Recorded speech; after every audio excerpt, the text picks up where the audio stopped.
After studying this module, you shall be able to conceptualize disability, learn about the challenges to discuss disability, appreciate qualitative method as an effective research tool for people with disability, comment on the need to emphasize social justice, illustrate obstacles researchers might face to maximize involvement of people with disabilities in research, limitations of qualitative methods on disability research.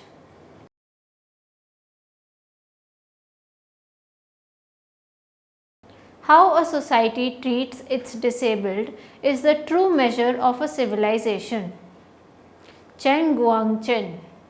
The world indeed has come a long way in its interpretation of the disabled.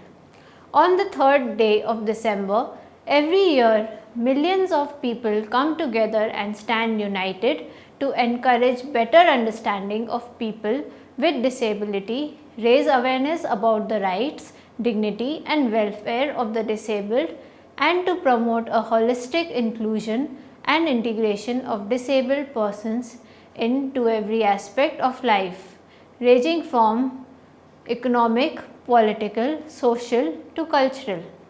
This day is marked as International Day for People with Disability. According to WHO, roughly about 15% of the world population accounts for people with disability. In numbers, this turns out to an enormously large group of around 1 billion people. Henceforth, also called as the world's largest minority. About 80% of these live in developing countries. The World Bank estimates that 20% of the poorest people in the world suffer from some kind of disability and often are the most disadvantaged group of their own communities. Disability coupled with gender, women and girls has a manifold increase in disadvantage and social exclusion. Women and girls with disabilities are often abused. In a small 2004 survey research in Orissa, India carried out by the organization Disabled World suggests that virtually all the women and girls with disabilities were beaten at home. 25% of the women with intellectual disabilities had been raped and 6% of women with disabilities had been forcibly sterilized. The UNICEF estimates about 30% of the street youths have come for disability or the other. The quality of life with disability is adversely affected. About 90% of children with disability in developing countries are deprived of primary school education, let alone enrollment in higher studies. According to UNDP, the global literacy rates in adults and with disabilities are as low as 3% for men and around 1% for women with disabilities. This is according to the 1998 UNDP study. Unemployment is another area where persons with disability are hugely disadvantaged and are often unable to hold a stable economic foundation. This results from a mentality that disabled people are unequipped or cannot work. According to International Labour Organization, 80% of disabled people in developing countries are unemployed. In India, where around 6% of the population is disabled, employment rates are extremely low and financial needs are unmet. According to a survey carried out by National Center for Promotion of Employment for Disabled People, in spite of 3% reservation in government jobs granted by the People with Disabilities Act, only a handful have managed to grab this opportunity. Figuratively, of 70 million persons with disability in India, only 1 lakh are working as government employees. While the above statistics gives us a glimpse into the challenges of the disabled world, defining disability itself is a Herculean task. The next section discusses the concept of disability and the challenges to conceptualize it. Defining disability. During the Middle Ages, disability was conceptualized in metaphysical terms. People had a remarkable different lens to view people who were incomplete or in some demonic possession. The physical and behavioral differences were often subjected to inhuman treatment and social exclusion, so much so that there were records where exorcism was employed to turn the person back to normal.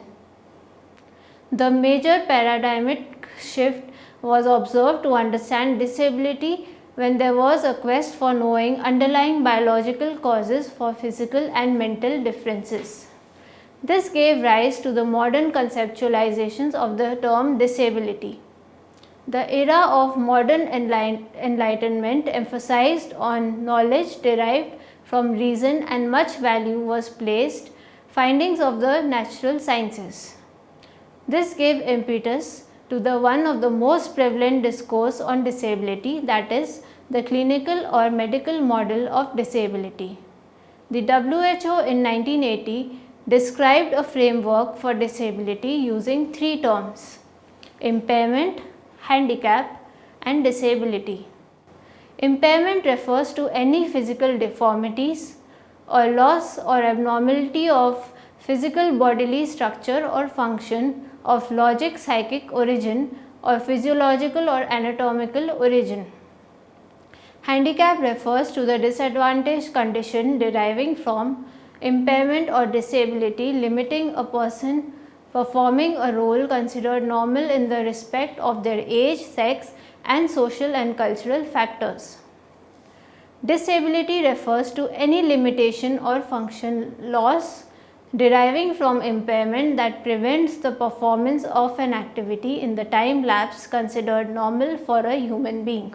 The medical model of disability. According to WHO, disabilities is an umbrella term covering impairments, activity limitations, and participation restrictions.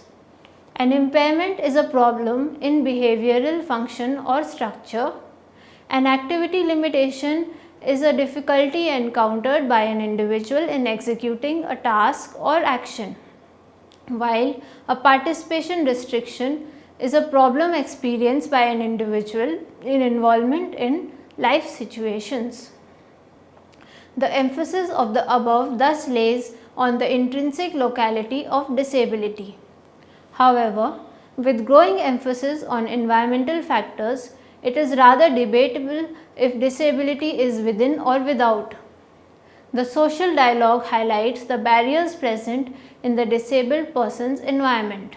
Locating disability without the social model of disability.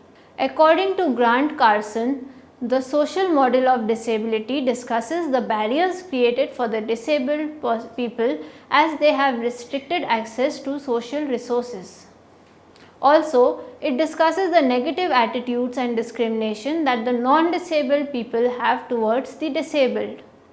The two combined together aggregates the handicap and discomfort experienced by these individuals.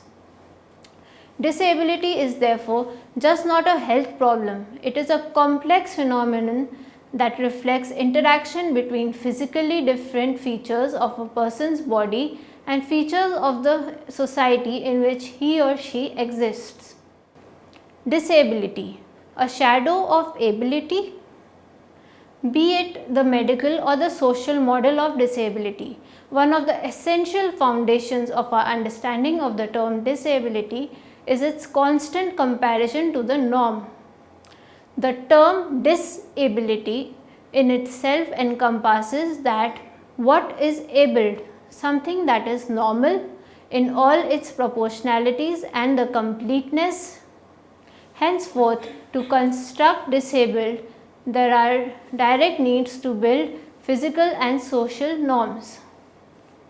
Much of the understanding that we have today originates from the plethora of positivist empirical researches that have been done on the disabled individuals.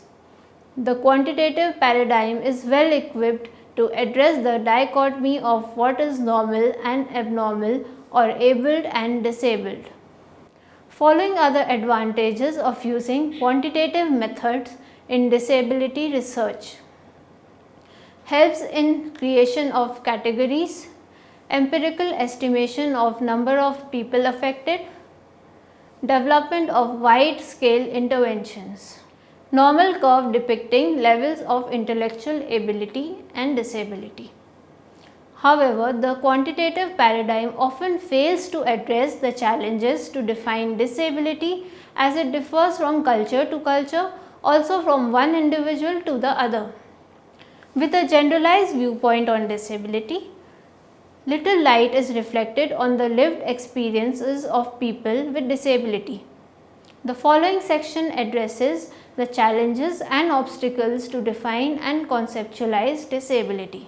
Challenges to define disability. Disability is difficult to define as it is not merely absence of abilities or skills, but represents a multidimensional concept with both objective and subjective characteristics.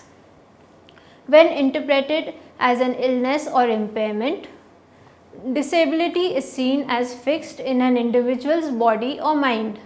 When interpreted as a social construct, disability is seen in terms of socio-economic, cultural and political disadvantages resulting from a person's exclusion.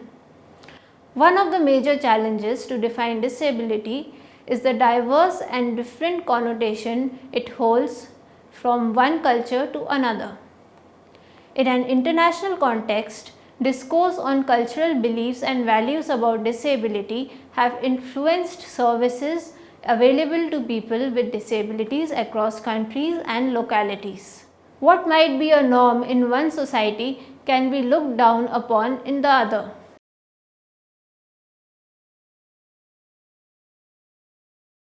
Qualitative methods, in contrast to quantitative researches, are interested in knowing how things that mirror the cause-effect relationship. This paradigm of research believes that in the fact that there is no single truth but in existence of different realities, each defined by the experiences of the experiencer. Thus, the focal point of qualitative researches is realities as they lived by the individuals, the lived experiences.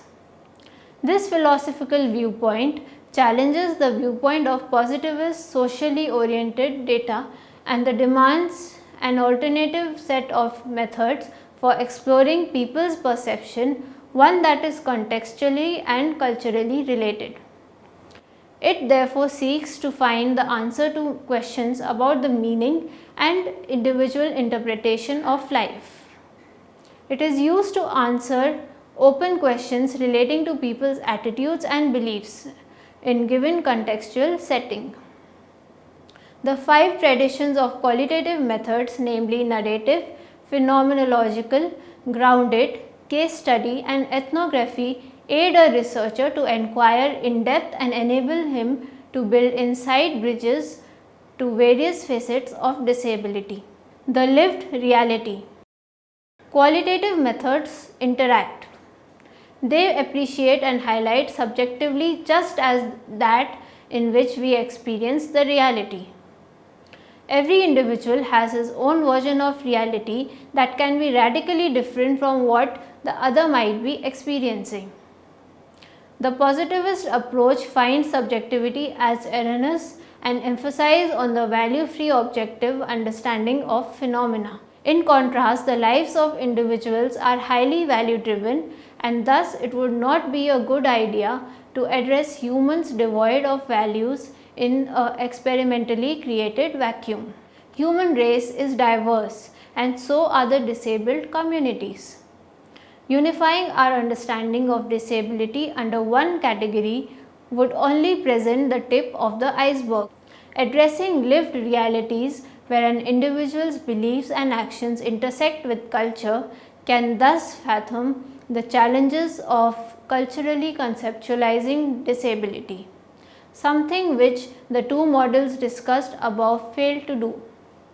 Disability research must challenge oppression, but it is not easy to engage with such lofty obligations in the political world of everyday research. the transformative research. According to Mertens, Sullivan and Stace, qualitative methods can promote transformative research for social justice. They quote an excerpt from New Zealand Ministry of Health that emphasizes the need to conceptualize disability. According to them, disability is not something people have. What people have are impairments. They may be physical, sensory, neurological, psychiatric, intellectual and other impairments. Disability is a process which happens when one group of people create barriers by designing a world only for their way of living, taking no account of impairments other people have. The above notion leads to many psychological and social presumptions that may adversely affect people who do not fit with the majority. As simple as roadside constructions are usually abled friendly instead of including disabled as a part of the whole. The qualitative methods, by their virtue of highlighting that which cannot be generalized, can bring forth the realities of hardships and struggle experienced by the disabled communities. This can prove as transformative and emancipatory as the investigators can negotiate within and among disability groups to establish appropriate processes to consider and determine criteria for deciding how to meet cultural imperatives, social needs and priorities. Being aware of critical diversities, researchers can identify challenges that majority groups can face while dealing with people with disability. This is important as it can provide us with perilous insights while policy making. According to Mertens, disability communities are also threatened by eugenic potential of developments in genetics and other technology. This can neurotype and genetically homogenize our understanding of disorders and disabilities, thus rejecting the eccentrically diverse and creative experiences of people. Collaborating with disabled people also leads to feelings of self-worth and esteem. Qualitative methods thus enable researchers and participants to fully realize human rights and social justice. However, according to Mertens, Sullivan and Stace, the transformative paradigm of qualitative methods provides a better way to develop training and therapeutic programs, seeing beyond the social labels. The quantitative paradigm firmly believes in creating labels that at times can be existentially and emotionally demeaning. Especially the term disability refers to the incomplete and inferior self as compared to others. The emotional loadings of such labels can thus further reduce the efficiency and may also result in social exclusion. On the other hand, as quantitative methods look for subjective perceptions of people and their lived realities, one can appreciate differences in a better manner. Appreciating diversity again is emancipatory and transformative. The research methods such as ethnography or case study interviews not only enable a researcher to look at participants as they are rooted in context, but critically comment on the social ills and handicaps as they are culturally constructed. Hence, adopting a qualitative lens can turn a disabled to a differently abled person with his unique qualities. This reconceptualization is ethically and morally more appropriate than the former as it looks beyond the stereotypes.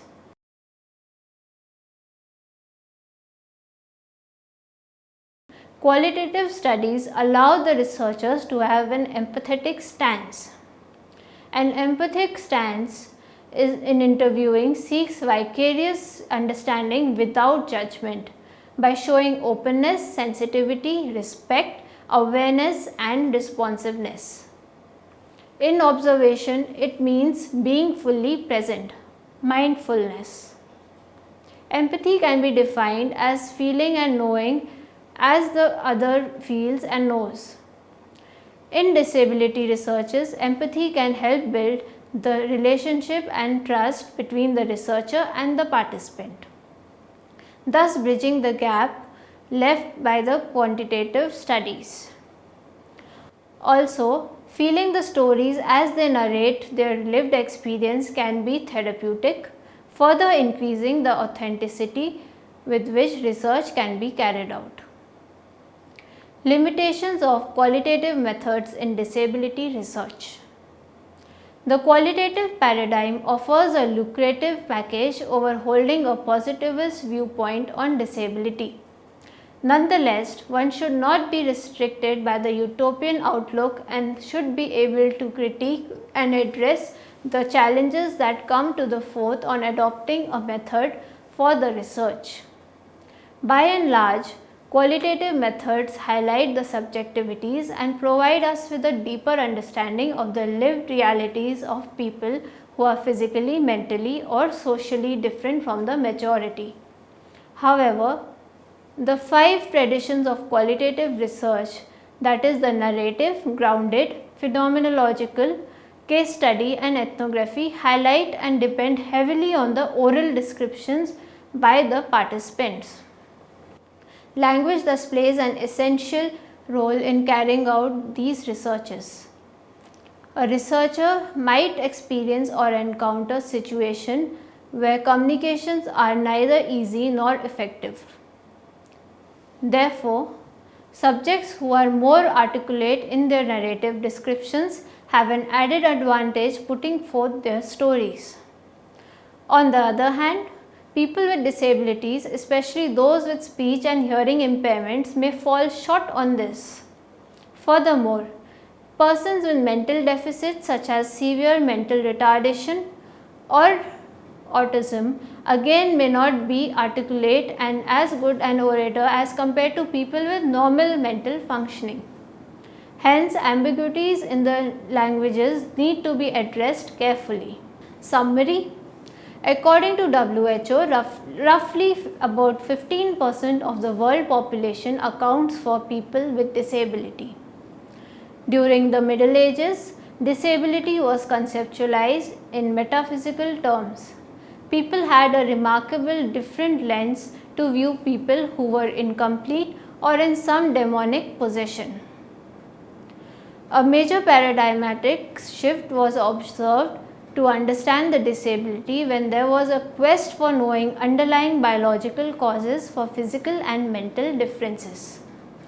Disability is difficult to define as it is not merely absence of abilities or skills but represents a multi-dimensional concept with both objective and subjective characteristics.